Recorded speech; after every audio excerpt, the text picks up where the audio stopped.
Tai trečią kartą jau mes įrašinėjom šitą podcastą, nes pirmus 2 kartus neįsirašė. Jau dabar kaip profes varysim po trečio karto. Išsianalizavusios mūsų šiandieninę temą. Tai yra pirmasis podcastas, kuris vadinasi Tai kaip čia yra. Prieš gerą mėnesį, turbūt gal daugiau, rytą atsibudau ir man va toks klinkti galva, visatą dėjo mintį, kad reikia įrašyti podcastą, tik nepaaiškino, kad tai padaryti bus šitaip sudėtinga. Ir aš iškart kreipiausi Raimondą, ar ji norėtų atvažiuoti į Šiaulius su manim įrašyti podcastą, nes mes su ja, kai susitinkam ir sėdim ir diskutuojam, tai mums visada labai būna įdomu ir vat, sakom, kaip gaila, kad neįrašėm. Nes yra daug podcastų, kur žmonės kalba iš eksperto pozicijos, kalba, diskutuoja kaip yra, taip pakankamai argumentuotai ir visaip kaip. O vat mano tikslas yra tiesiog sėdėti ir diskutuoti ir žiūrėti, tai kaip čia yra. Nes viskas yra nuomonės, yra faktai ir yra nuomonės. Faktai yra, kad Žemė apvali. Aš jau trečią kartą šitą girdžiu.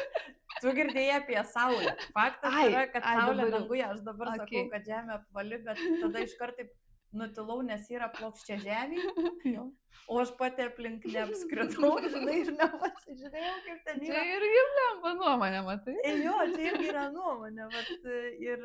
Ir aš esu šalininkė to, kad visgi Žemė yra ten apvali, bet ne faktas. Ne? Faktas yra, kad viskas yra iš atomų molekulių sudaryta ir iš energijos jau pasirodo. Tai vat netgi faktai kartais tampa nuomonėm. Nes kažkada buvo faktas tai, kad pati mažiausia dalelė galima yra elektronai, protonai ir neutronai. Ne? Buvo mažiausios dalelės ir tai buvo pateikta kaip mokslinis faktas.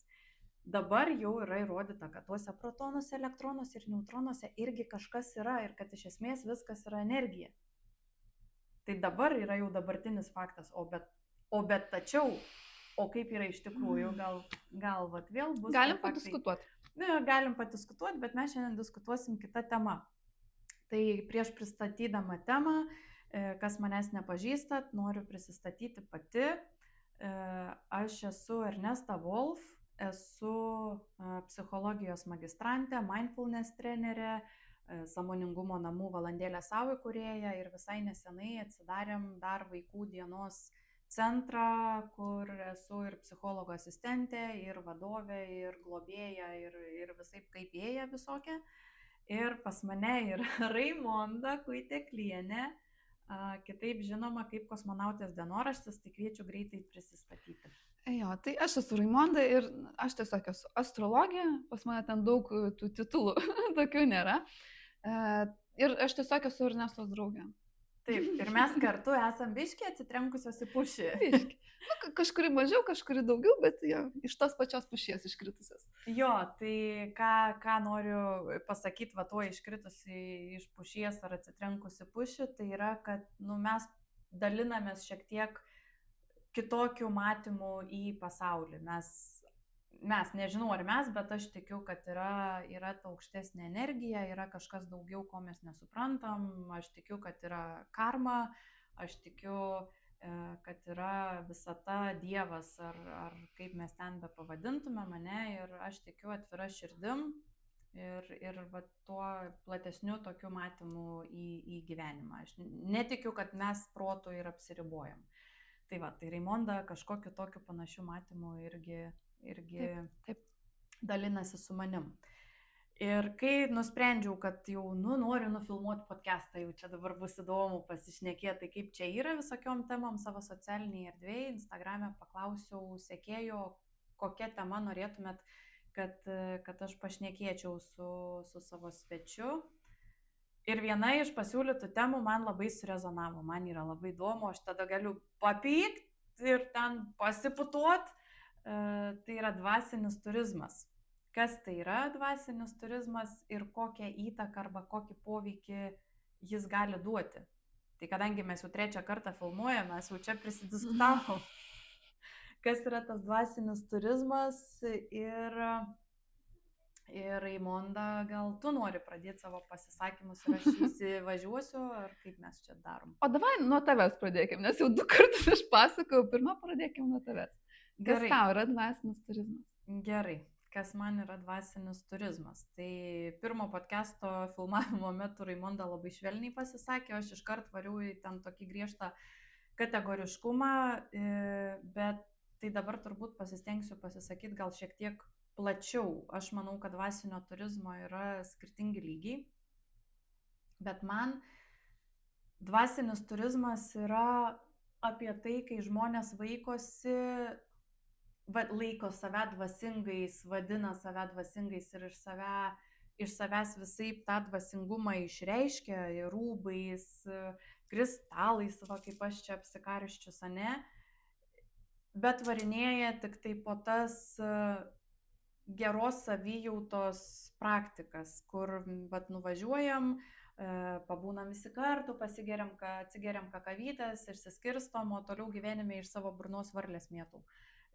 Ir visiems sakau, koks aš čia dvasingas ir esu fainas. Kai tai yra savo būsenų pakeitimas be susitikimo su savo šešėliu. Tai yra be atidirbimo va tų vidinių kakučių, kurių mes visi jų turim. Nėra nei vieno žmogaus, kuris būtų, gerai, Buda buvo nušvitęs, ne, nors ir tas pradėjo. Bet mes žinom, ne kaip, jo. Yra galbūt koks, ką žinau, Dalai Lama, gal nuo vaikystės ten jau augintas pagal, bet ir jis yra žmogus. Mes visi esam žmonės, mes visi turim ego iki vieno, nes jeigu mes neturėtumėm ego, tai natūraliai neišgyventumėm. Mūsų sielai nieko nereikia, mūsų siela tiesiog yra, tiesiog būna. O dvasingumas, visų pirma, kas tas dvasingumas, ne? Dvasingumas man yra apie tai, kad aš einu į savo šešėlį, aš einu į savo kažkokius tai charakterio savybės ar savo pačios savybės, kurios gal nėra tokios šviesios ir nėra tokios gražios, aš jas pripažįstu ir apšviečiu, kad va jos yra. Ir tada žiūriu, o kaip jas transformuoti, ar jas reikia transformuoti, ar jas reikia priimti. Ir tai daryti yra nepatogu, tai daryti yra nefaina. Aš daug kartų verkiau toj pačioj valandėliai po stalu pakritus apie save kažką atradus, sužinojus, atidengus.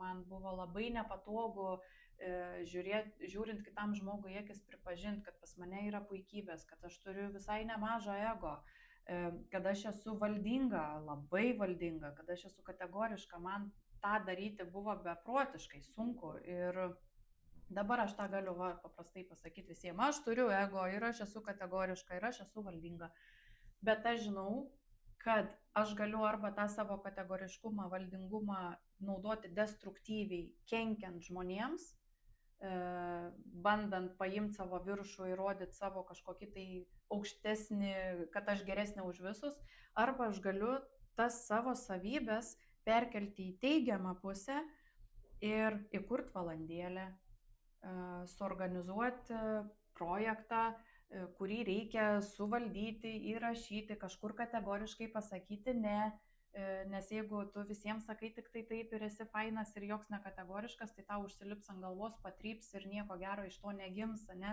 Mes galim tas savybės, kurias laikom blogom, įdarbinti į gerą pusę ir nešti pasauliui šviesą, gėrį ir visaip kitaip, nes viskam reikia jėgų. Tai va tai yra dvasingumas, susipažinimas su savim ir bandymas nešti šviesos į pasaulį, tuo pačiu apšviečiant savo pačias tamsiausias kerteles. Dvasinis turizmas iš kitos pusės, tai yra aš esu tik tai šviesa, pas mane tamsos nėra, aš neturiu jokių blogų dalykų, aš neturiu ego, bullshit, visi ego turim, bet taip deklaruoja, ne, aš nebeturiu ego. Ir vaikos tų malonių praktikų, kur patys jaučias faini ir išeina fainoj būseno ir tada visiems sako, aš esu geresnis už jūs. Ir dar dvasinis ego, ką mes su tavim jau labai išsinagrinėjom, tai yra varyti pas šamanus ir daryti visokias praktikas, valgyti grybus, gerti ayahuaską, kombo, ką ten daro su juo, nudeginta, kažkaip deda ant odos, ne? Ir varinėja po šituos. ir niekaip savęs, neintegruoja to, ką sužinojo, to, ką pajuto, to, ką patyrė ir toliau varinėja. Nes mano asmeninė nuomonė, kad taip į tas praktikas galim, gerai, aš nesu ajuvaskos ir kombo šalininkė, aš labai nežiūriu į tai skeptiškai, aš žiūriu į tai kaip į pavojingai. Dėl to, kad, mokslas turi būti palietęs, panagrinėjęs, pasižiūrėjęs ir įvertinęs, iki kiek tai yra saugu. Pavyzdžiui, kalbant apie grybus, yra labai daug mokslinių tyrimų, labai daug mokslininkų dabar tuo užsiima, yra tikrai daug medžiagos padaryta ir kai kuriuose šalyse psilocibino terapijos jau yra legalios, dirbant su terapeutu saugioje aplinkoje. Tai aš iš tikrųjų esu, netgi galiu neslėpti, aš esu susižavėjus šitą patirtim ir man atrodo, kad pasauliui galima atnešti labai daug naudos, kol tai nevirsta į dvasinį turizmą. Jeigu tu varinėji ten vos ne kartą per mėnesį ar vos ne kiekvieną savaitgalį pas šamanus, lietuviškus šamanus pavalgyti grybų tam, kad vietoj penktadienio filmo pasižiūrėtum 5D, man tai yra dvasinis turizmas ir tai yra netgi gražesnis pavadinimas, nes aš tą vadinu išniekinimu. Aš tą vadinu šventų dalykų išniekinimu, visatos kūrybos, motinos gamtos išniekinimu. Jeigu aš tiesiog varau, kad turėt fainas būsenas ir nieko su tuo nedarau, tai jau yra niekinimas šventų dalykų. Ir dar lygiagrečiai man atrodo, kad tie patys grybai, psilocibinas atvers sąmonę, jeigu tu iki tol būsi pats atidirbęs. Meditavęs, per negaliu meditavęs, medituoti yra tikrai sunku ir sudėtinga. Ten aš nesakau apie 3 minučių meditaciją, kai įsijungiam per YouTube ir mums ten aiškina, įsivaizduokit dabar šviesą. Tai taip, tai yra meditacija, jin labai padeda ir irgi yra mokslinių tyrimų daug, kad 3 minučių ta guided meditation vadinama padeda nuraminti kūną, padeda nuraminti mintis. Bet kai tu eini į dvasingumą, aš meditaciją matau kaip sėdėjimą tyloj, užsimerkus, koncentravimas į savo kvėpavimą ir nenustojimą medituoti net tada, kai tau pasidaro nepatogu. Tai kai mes atidirbam, tada gali eiti ten pasižiūrėti, kaip tau ten tą sąmonę dar padės išplėsti kažkokią tai pagalbą. Ir tada tai, ką tu pamatai, integruoji į save, integruoji į savo gyvenimą ir realiai pritaikai savo gyvenime. Būni su nuolankumu žmonėm, pripažįsti savo sunkesnės charakterio savybės ir iš neigiamo jas įdarbini į teigiamą. O jeigu jos krenta vėl į neigiamą, tai laiku pagaunu ir ištempiu save už plaukų, pripažįstant, kad blemba biški paslydau. O jeigu mes vaikštom, vadinam save nušvitusiais ir vaizduojam, kokie mes esam fainoliausiai iš visų ir į praktikas važinėjam, važinėkit jūs tas praktikas, tai nereiškia, kad jūs kažką su savim darot. Jau pasigailėjau, kad tau pirmai daviau pasireikšti, nes tu čia praktiškai viską papasakojai, ką aš irgi norėjau pasidalinti, nes man pagrindė ir buvo dvasinis turizmas apie žmonės, kurie dalyvauja visokiose praktikose, bet neintegruoja nieko, ką iš jų gavo.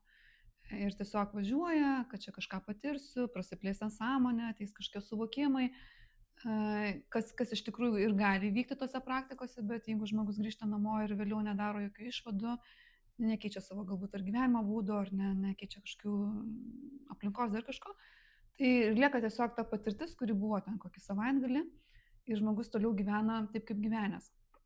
Tik tais, aš ką įsigrinu, mūsų to pokalbio metu, čia jau kai 3 kartą šnekam, kad iš tikrųjų mes skirtingai suprantam netgi dvasingumą. Nes iš tavęs girdžiu dvasingumas, tai yra, kai tu turi nueiti į savo ten šešėlį, ištraukti kažką, transformuoti ir tada tu jau ten užvisi galbūt, ne kažkada. Man dvasingumas ne visai apie tai. Man čia galbūt yra tai, ką tu paminėjai, sąmoningumas. Kai žmogus sąmoningai daro pasirinkimą eiti, susitikti su savo šešėliais, kažką tenais transformuoti, keisti ir taip toliau. O dvasingumas man yra ta aukštesnė tokia pakopa. Man dvasingas žmogus nebūtinai tas, kuris ten savo traumas galbūt yra išdirbęs, ten po savo tuos visus tarakonus ten knaisėsis. Man dvasingas žmogus yra turbūt tas, kuris gyvena taikoje su savim pirmiausia ir tada su savo aplinka. Ir kai žmogus gyvena tokiu principu, kad kai nekenkia kitam, jis gali bet ką daryti. Netgi tas pats alkoholikas gali būti dvasingas žmogus. Bet jeigu jisai nekenkia savo aplinkai, bet jis kenkia tada savo. Gal alkoholikas ne visai čia geras palyginimas, bet tiesiog, nes kažkaip turbūt daugeliu gal atrodo, kad dvasingas, tai jau labai išmintingas, jau protingas, jau ten visoks koks. Bet net ta pati baba kaime, kuri karvės augina, gali būti daug labiau dvasingesnė už, nežinau, kokį nors guru, kuris ten po visą pasaulį važinėja ir ten kažkokias žinias skleidžia.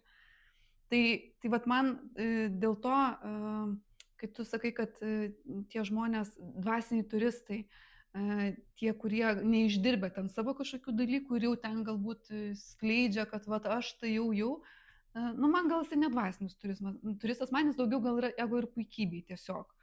Nes žmogus, kuris yra puikybei, nebūtinai turistas, arba nebūtinai dvasingumu domisi. O pati ta turizmo tokia savoka, man irgi yra apie tai,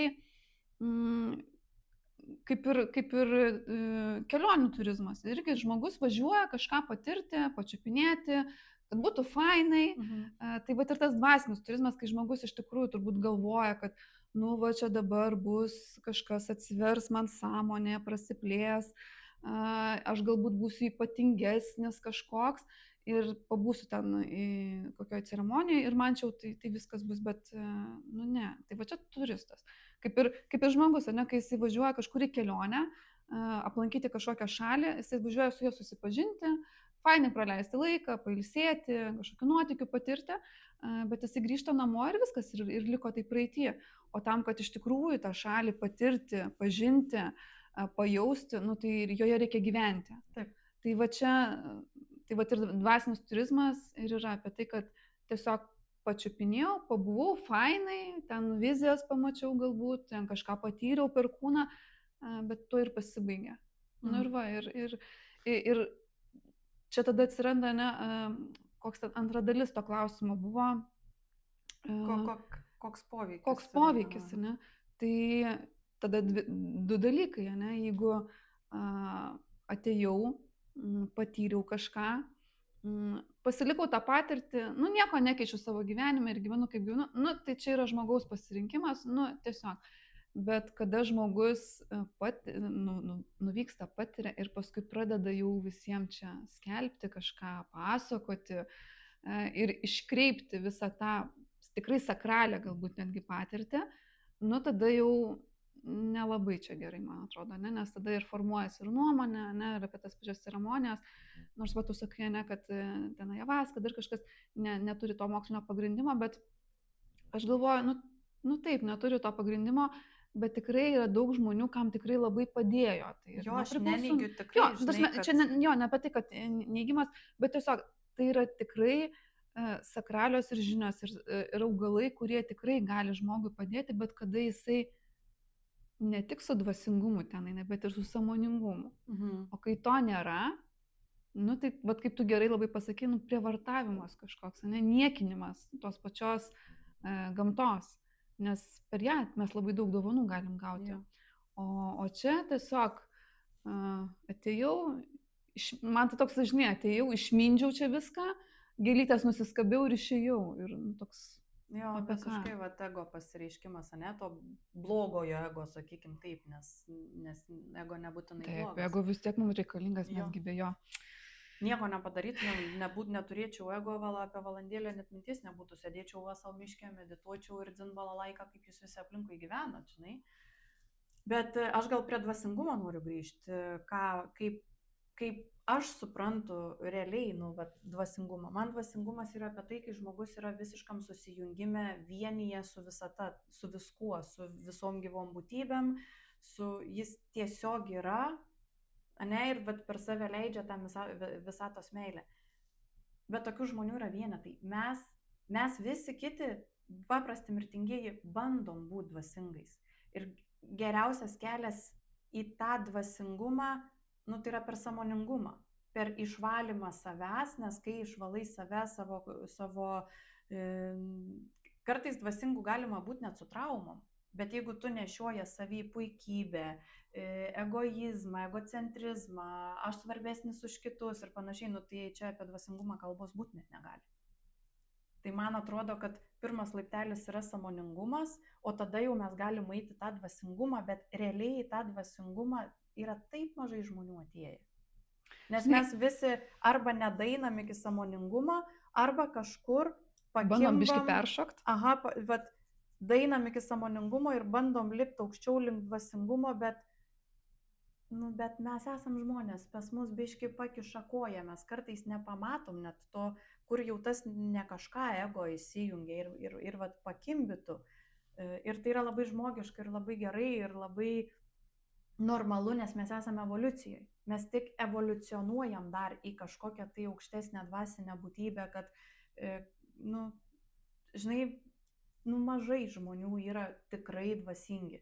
Ir man atrodo, kad patys dvasingiausi žmonės greičiausiai ir yra ta baba kaime, susijungime su gamta, susijungime su gyvuliukais, atvira širdim priimanti svečius, jeigu jin tokių sulaukia, ten gal savo anūkus, gal kažką, ar kokią nors ten Indijoje tetulytę irgi, o visi kiti, aš net nežinau, pavyzdžiui, kokia yra mano nuomonė apie guru. Ten Sadguru, Ošo, Tiolė. Jie dvasingi, bet aš čia šitoj vietoj net nežinau, ar aš turiu savo nuomonę, apie tai, ar, gal dvasingi žmonės. Bandau dabar surasti, ar jie dvasingi ar nedvasingi, man mintyse neteina kažkokia mintis, kad jie nedvasingi. Nežinau, nei su vienu nebendravau, aš iš video, ką aš tau pasakysiu iš video, o iš video skamba gražiai, tai, ką jie šneka, skamba gražiai ir tikrai daug jų minčių mane labai įkvėpė, labai atvėrė kai kur akis, bet aš nežinau, kaip jie priima žmonės. Aš nežinau, kaip jie elgias su kiekvienu, ar jiem visi yra lygus, ar yra lygesnių biškių už kitus, nes man dvasingumas yra apie tai, mes visi esam lygus, nėra nei vieno lygesnio. O dvasinis turizmas man nieko bendro iš vis neturi su dvasingumu. Tai yra tik tai ragavimas dvasinių praktikų, bet man dvasinis turizmas visiškai siejasi su išnaudojimu, prievarta ir siekimu asmeninio malonumo. Visiškai vien apie malonumą. Visko ragauju, visko maloniai. Ir vien tik tai gerose būsenose, kad būna ir toks nuolatinis dar, visiškai apie vartotojiškumą. Man dvasinis turizmas yra apie vartotojiškumą dvasinių dalykų ir tada nuo to kenčia tie iš tiesų dvasingi žmonės arba bandantis eiti dvasingumą, tie, kurie nuoširdžiai būna sąmoningume, stengiasi būti sąmoningume, nes ne visada gaunas, kartais ten nuslysti namuose, kai supykstu kitą kartą ant Gedimino, tai ten visiškai apie dvasingumą net kalbos būt negali, ten būn, mano puikybė, mano, bet sąmoningumas yra netgi taip pripažinti, kad, taip būna. Tai čia bekalbant, labai tada taip ir sviruoja sąmoningumas, dvasingumas, nes kartais žmonės painioja. Šitos dvi sąvokos, nes man atrodo tikrai labai buvo svarbu atskirti, kad pirmas yra sąmoningumo laiptelis, tada jau mes galim eiti aukščiau, o tie dvasiniai turistai peršoka tą sąmoningo laiptelį. Ir galvoja, tai čia nereikia, nes tam, kad integruoti visas tas patirtis, kurios ateina per tas praktikas, dvasingumo praktikas, reikia tikrai nemažai sąmoningumo. Nes jeigu tu tiesiog automatu ar pasiduosi savo ten kažkokiam instinktam, pagundom, dar kažkam, vargiai, ar tu ten išsilaikysi, tam laiptelį aukščiau palipęs. Tai čia tokia labai įdomi tema ir įdomu, kaip žiūrovam atrodo, kas yra tas dvasinis turizmas. Nes kaip įdomi išsigrina, kad net savokos, dviejų žodžių dvasingumas, turizmas, ne, tu vienaip supranti, Jo. aš kitaip, ne, dar kažkas klausys, sakys, iš vis nesąmonė, aš visai kitaip galvoju, man čia tas dvasingumas dar apie kitus dalykus. Tai labai, labai gerai, kad mes čia taip iškeliam šitas temas ir vat. Jo, nes nėra tos vienos tiesos, žinai, nėra nei vienam vadovėliui parašyta, kad dvasingumas tai yra tratata ir kad tai yra neginčiama. Man atsimenu, vat, kai tik pradėjau psichologiją studijuoti pačiuose pirmuose kursuose, matematikoje yra apibrėžimas. Ne? Pavyzdžiui, Pitagoro teorema, paaiškinta Pitagoro teorema, ten a kvadratu plus b kvadratu lygu c kvadratu. Viskas visiems aišku, niekam nekyla klausimų. Yra vienas apibrėžimas, viena Pitagoro teorema, viena formulė. Dan. Psichologijoje yra apibrėžtys. Psichologija yra tai. Psichologija yra tai. Ir kiek yra mokslininkų, kiek yra psichologų, kiek yra ten, jie visi sukuria apibrėžtis ir jos visos yra teisingos. Nes atmesti apibrėžti galim tik tada, kai ji yra paneigta pilnai. Vadinasi, tas pats dvasingumas. Tavo suvokimas yra teisingas, mano suvokimas yra teisingas, dar 50 žmonių suvokimas irgi yra teisingas ir neteisingas bus tik tas, kuris bus atmestas. Nes patvirtinti tokius dalykus, kaip tu, pavyzdžiui, patvirtinsi dvasingumą, kokiais tyrimais tu įrodysi, kas tai yra dvasingumas. Ar religija tai yra dvasingumas ar nedvasingumas, ar kunigas yra dvasingas ar nedvasingas. Vienas kunigas yra galbūt labai super duper dvasingas, kitas kunigas gal, biškai ten galima padvėjuoti, ne? Ir tai yra tokie, neapibrėžti dalykai, kad viskas, ką mes galim padaryti, dalinti savo nuomonėm. Ir neteikti nei vienos nuomonės kategoriškai, kad ne tik aš esu teisus, visi kiti yra neteisūs. Ir kuo daugiau matau socialiniai erdvėjai, kai tik tai pamatau žmogų sakantį, aš žinau, unfollow. Nes nežinai, kuo daugiau mokinuos, tuo labiau suprantu, kad aš nieko nežinau. Kuo daugiau gyvenu, tuo labiau suprantu, kad aš nieko nežinau. Ir kad reikia eiti atviram ir smalsiam į pasaulį, žiūrėti kiekvieną asmenį kaip į savo mokytoją. Ir mirsi tu vis tiek, nors aš turiu viltį, žinok, mažą viltį, kad tą akimirką, kai jau tas paskutinis atodusis išeidinėja iš tavo kūno, tau visada sakant, žiūrėk, pragyvenai, va. Ir per pusę sekundės tu patiri visą tą, nežinau ką man. Tiesa. Man tas nesueina galva, ta didybė ir tai, kas, tas Dievas yra, ar visata, ar... mano smegenis ir mano žmogiška šitas pavidalas vardu Ernesta yra per dar durnas, kad suvoktų visą šitą. Tai mes kažkada su draugė diskutavom, kad apie Dievą, aš jai pasakiau, kad aš esu šiaip labai tikintis žmogus, aš labai tikiu Dievą, aš dėl to stengiuosi į tą pasaulį, žinai, atnešti kažkokios tos šviesos iš to savo tikėjimo. Ir man, o tu žinai, sako, galima Dievą paaiškinti ir tu tylėk, sako, nes ten metafizika, dar kad tai man nereikia, aš nenoriu. Jeigu kada nors gyvenime koks nors mokslininkas gebės paaiškinti Dievą, aš niekada neskaitysiu to mokslinio straipsnio, aš niekada nesiklausysiu jokio podcasto, niekur, kur bus parašyta, mes paaiškinome Dievą. Aš tiesiog renkuos jo nepaaiškinti ir nenorėtų paaiškinti, nes man jis yra prasmė gyventi. Prasmė suvokti, kad yra kažkas daugiau, prasmė tame, kad mes čia esam. Nes iš esmės prasmės apskritai nėra. Neegzistuoja. Ir kas, kad mes siela, ir kas, kad mes evoliucionuojam, so what? Ir kas, kad mes ten, žinai, susiliesim su savo kūrėju, so what? Man toks atrodo, mes įprasminam kažką. Mes turim galę būti tie kūrėjai, kurie kaip nori, taip tą savo gyvenimą įprasmina. Ir aš įprasminu tame, kad aš tikiu Dievu. Man tada yra lengviau susitaikyti su kažkokiais gyvenimo sunkumais, su kažkokiom netektim, su kažkokiais nepasisekimais. Nes aš matau, kad tas nepasisekimas yra Dievo valioje. Aš iš kiekvienos akimirkos stengiuosi padaryti geriausią, ką galiu, bet pasitikiu Dievu, kad bus taip, kaip turi būti, taip, kaip jis man leidžia, kad būtų. Ir viskas, ir man tas padeda jaustis gerai, man tas padeda greičiau atsistatyti savo psichikos būseną, psichikos sveikatą, ne, nes aš tai yra Dievui. Tai dabar leisiu, kad man kažkas šitą sugadintų. Sakytų, žiūrėk, paaiškinom Dievą, čia yra tokia energija iš ten atėjus ir čia, ne, noriu, negadinkit, aš pasirenku tikėti taip, kaip aš noriu, tai yra mano tiesa ir eikit jūs kaku. Ir viskas. Tai kaip gerai nuklydau nuo dvasinio turizmo, vapšie, kai roviau į kitą pusę.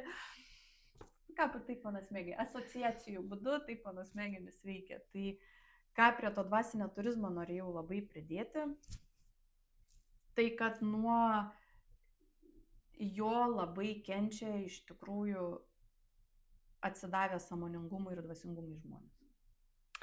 Bet dabar, žinai, aš pagalvoju, kad mes negalim sakyti, kad jie labai kenčia, nes mes nežinom iš tikrųjų. Jeigu žmogus labai atsidavė sąmoningumui ir dvasingumui, jam tie dvasiniai turistai 100 metų. Taip, čia tavo tiesa, bet bet ne iš tos pusės, kad jie kenčia, bet iš tos pusės, kad formuojasi žmonių nuomonė ir jiems tada užsikerta kelias ieškoti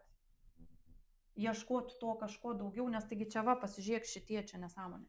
Žinai, iš tos pusės. Aha, iš tos pusės, kad kenčia tie per dvasingumą ir sąmoningumą gyvenantys žmonės, nes jie negali atiduoti žmonėm to, ką jie galėtų atiduoti. Nes žmonės natūraliai nebeima to, kas yra duodama, nes čia yra jų nuomonė sudaryta.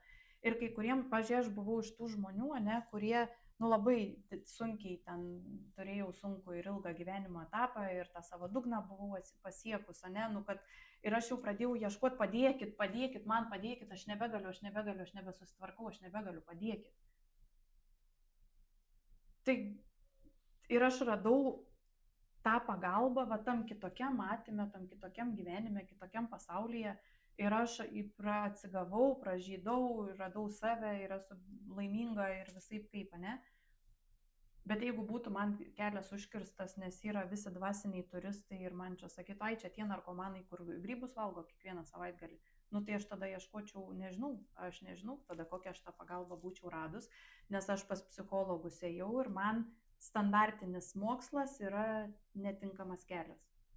Man vien dvasingumas irgi yra netinkamas kelias, ne.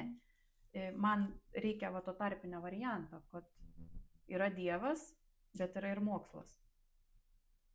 Ir jos galima labai gražiai sudrauginti, labai gražiai rasti viltį, rasti tikėjimą, rasti šviesą, nepaneigiant mokslo.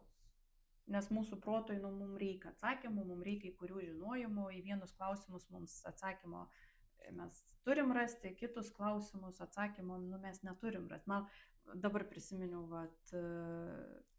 Ošo vieną istoriją aprašytą, kad buvo žmogus, kuris labai ieškojo Dievo. Ir jis visur vaikščiojo ir vis ieškojo Dievo ir ieškojo Dievo. Ir jis vieną dieną priėjo prie durų, ant kurių buvo parašyta Dievas. Ir jis suprato, kad jeigu jis pasibels į tas duris, atidarys ir ras Dievą, nebeliks jo gyvenimo prasmės. Nes o ką jis tada darys? Jo gyvenimo prasmė yra Dievo paieškos.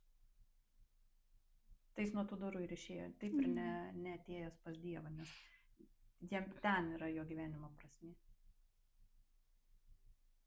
Labai gražiai istorija, nežinau, kodėl man čia reikėjo pasakot, bet man labai patiko. Tai ką, Ernesta, ar jau galima apibendrinti mūsų šitą dvasinio turizmo temą? Jo, kuri nuėjo daug. Pirmą kartą, kai filmavom, tai mes tikrai tik apie dvasinį turizmą kalbėjom. Jo, mes galim apibendrinti. Aš manau, kad šito aš pasiemu tai, kad mes tiesiog kiekvienas turim teisę gyventi taip, kaip mums gyvenas. Mes turim teisę ir turistauti dvasiškai, jeigu varyti per tą dvasinį turizmą, jeigu mums taip noris.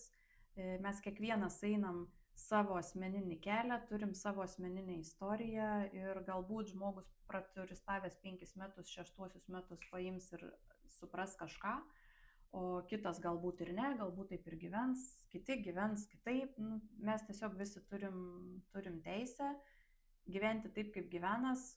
Būtų faina, jeigu žmonės gyventų, kaip tu ir sakei, nekenkdami savo ir nekenkdami kitiems. Ir viskas, ir mes tada turėsim gražų pasaulį.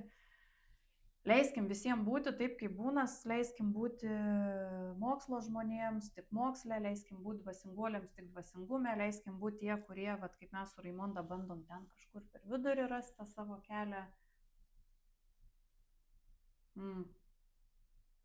Nu va kažkaip taip. Būtų faina, jeigu žmonės neišnaudotų Dievo dovanų ir dvasinių praktikų, bet jeigu, toks mūsų tas ego. Tai turbūt būtų labai įdomu sužinoti, kurie žiūrėjo ir galbūt net išžiūrėjo iki galo, kad pasidalinto, kas jums, ne? Kas žiūrovam yra tas dvasinis turizmas, nes mes su Ernesta iš savo pozicijų pasidalinom, bet tai nebūtinai yra tiesa, ne? Taip, tai nebūtinai yra tiesa. Jo, tai tiesiog būtų įdomu, kad žmonės pakomentuotų ir nes komentaras irgi kiti gali irgi dar kitokį kampą pamatyti ir dar praplėsti savo galbūt nematymą. Ir savo matymą, ir mūsų matymą, jeigu mes tuos komentarus paskaitysim, gal iš tų komentarų gims dar vienas koks nors podcastas, dar viena kažkokia tema, ne, aš čia Dievo temą paliečiau, va taip netikėtai pati nustebau, kaip čia buvo, tai tikrai pakomentuokit. Arba dar net ir pasiūlykit. Jo, pasiūlykit temų ir žiūrėsim, kas čia išsivels iš to podcast'o, tai kaip čia yra. Ačiū tau labai, kad atvažiavai pas mane iš Vilniaus, iš Šiaulius, kad 3 kartus sėdai čia su manim šnekėtis vis šitą temą ir man buvo labai faina, žinai, ką man. Ir man. Ir žinai, aš pagalvojau, aš jau noriu valgyti. Manifestuoju, tai tikrai turėjo įsirašyti. Jo, jeigu šį kartą neįsirašė, jau tada bus viskas. Sakysiu, visata sako, ne, nereikia to podcast'ą, bet tai va, einam žiūrėti, kaip čia gaunas iš tikrųjų. Ačiū visiems ir ate. Visa.